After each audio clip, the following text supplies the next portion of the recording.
So it's the last day of Microsoft Ignite. It's been a really busy week. How have you been finding it, Sigi? Yeah, I found it excellent. Yeah, I got another interesting session about the new Outlook client for Mac. Yeah, you should really test it. It's in beta now. Yeah, of course, the show area, the show floor was awesome. Yeah, I met a lot of good talks. I spent time at the booths. Yeah. You've been also on booth duty, Steve, correct? Bit of that, yes, and recording a lot of podcasts over the week as well. We've recorded 4 of the All About 365 one. They'll be published sometime over the next few months. But it's been a really busy week, a really tiring week as well. So I won't be too fussed about going home. This new Outlook client for Mac. Tell me a bit more about it. Then, is it completely built from the ground up? What's it all about? I've not heard of this. Well, it's got the new look and feel. It feels really much like the Windows client. Yeah, on the right hand side you have a sidebar. That's really it looks just very similar to the Windows client.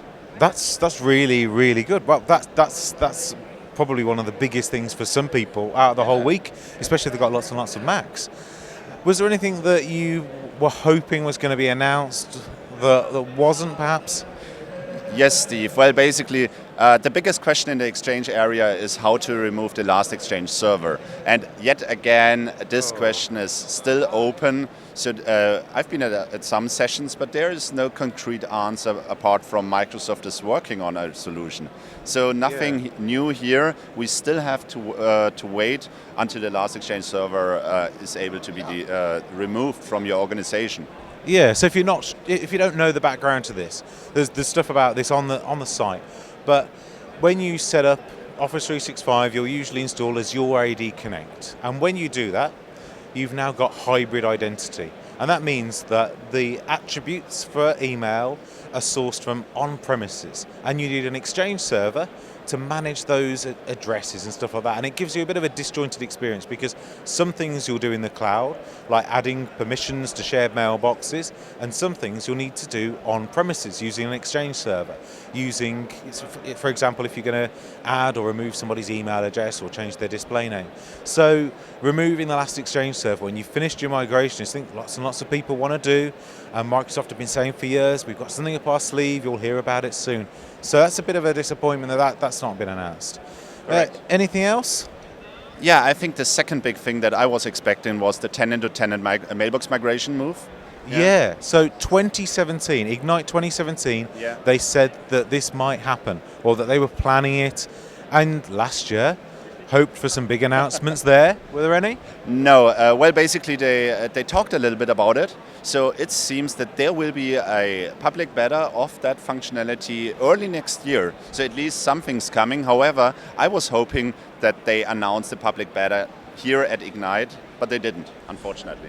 Yeah, and what would have been great is if they announced the public beta and then early 2020 it went into production, because if it's in beta and you've got to do a migration, you're not going to be able to use it, but you might be able to have a play with it. So that's that. There's other things like I heard in one of the sessions that it's going to be a long time before we can share email domains between tenants as well.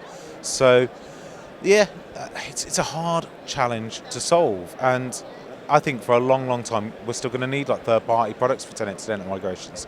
Microsoft won't solve it, but it's a challenge to vendors because they've got to. If Microsoft are building this functionality, they've got to sort of next level it. I think there's some other new stuff though as well, isn't there?